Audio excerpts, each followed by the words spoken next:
V versus R and E versus R, इन दोनों में graph कैसे प्लॉट करने वो देखना है। ठीक है, तो पोटेंशियल का फॉर्मूला आपने पढ़ा, क्या होता है के क्यू अपॉन आर। तो यहाँ से V जो है वो डायरेक्टली प्रोपोर्शनल 1/r के, मतलब इन दोनों में इनवर्स का रिलेशन ऐसा कुछ मिलता है। और आपने इलेक्ट्रिक फील्ड पढ़ा, E इक्वल के क्यू अपॉन आर स्क्वायर। तो यहाँ से E का रिलेशन क्या मिल रहा है,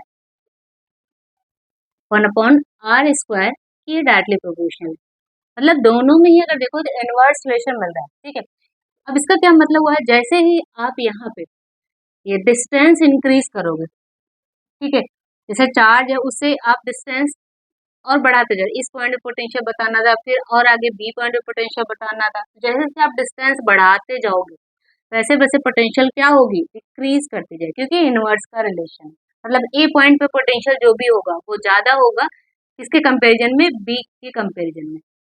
ठीक है, ऐसे ही यहाँ पर इस केस के लिए भी अगर क्यू चार्ज की वजह से यहाँ पे इलेक्ट्रिक फील्ड बतानी हो, दूसरा यहाँ पे इलेक्ट्रिक फील्ड बतानी हो, तो देखो इलेक्ट्रिक फील्ड में क्या है, यहाँ पे इनवर्स रिलेशन है, और आपने थोड़ा सा भी अगर डिस्टेंस बढ़ाया तो बहुत ज्यादा कम हो जाएगी क्या, इलेक्ट्रिक फील्ड।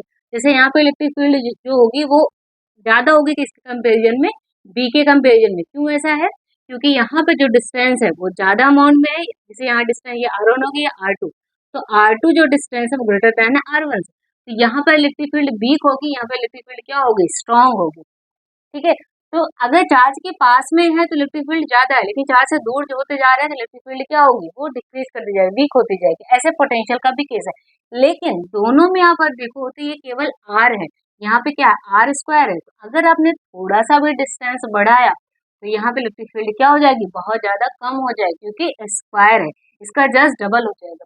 तो इसी के लिए यहाँ पे ग्राफ प्लॉट किया गया। ग्राफ कैसे दिखाएंगे, तो जैसे यहाँ पर इस डिस्टेंस को, इस एक्सिस को हमने अज्यूम कर लिया आर है, इस एक्सिस को अज्यूम कर लिया, यहाँ पर ई बी है, और पोटेंशियल का दोनों का ही एक साथ दिखा रहे हैं। ठीक है, अब देखो हमने पोटेंशियल का कुछ ऐसा ग्राफ लिया है, ये डॉटेड से दिखाया है। ठीक है, और ये जो सॉलिड लाइन है वो ई के लिए। ठीक है, अब दोनों में देखो कि अगर हम देखें इस पॉइंट पे, आप देखो 1.5 पे, देखो यहाँ पर ये जो सॉलिड लाइन है किसकी है, इलेक्ट्रिक फील्ड की है, और जो ये डॉटेड लाइन है किसकी है, ये पोटेंशियल की है।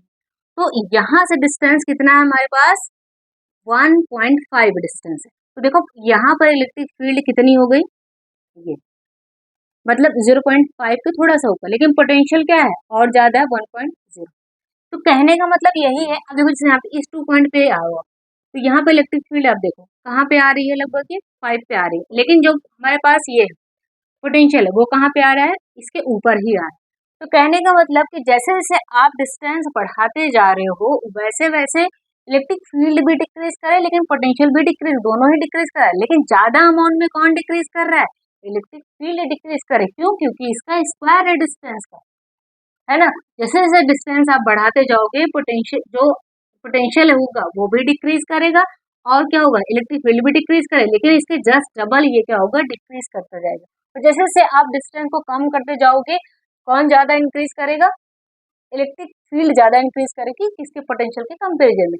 इसकी इसकी डिस्टेंस को कम करते जाओ इलेक्ट्रिक फील्ड बढ़ता जाएगा, लेकिन डबल अमाउंट, जैसे आपने इलेक्ट्रिक फील्ड का जो डिस्टेंस है उसको कितना कम किया, थोड़ा सा कम किया, तो ये डबल इंक्रीज कर जाएगा। ऐसे यहाँ पे इसके डिस्टेंस को आपने कम किया तो ये बढ़ेगा तो, लेकिन इसके कंपेरिजन में कम रहेगा, क्योंकि यहाँ पे स्क्वायर है, यहाँ पे स्क्वायर नहीं। तो ग्राफ इसीलिए ऐसा दिखाया गया। ठीक है, आई होप आपको चीजें क्लियर हुई होंगी।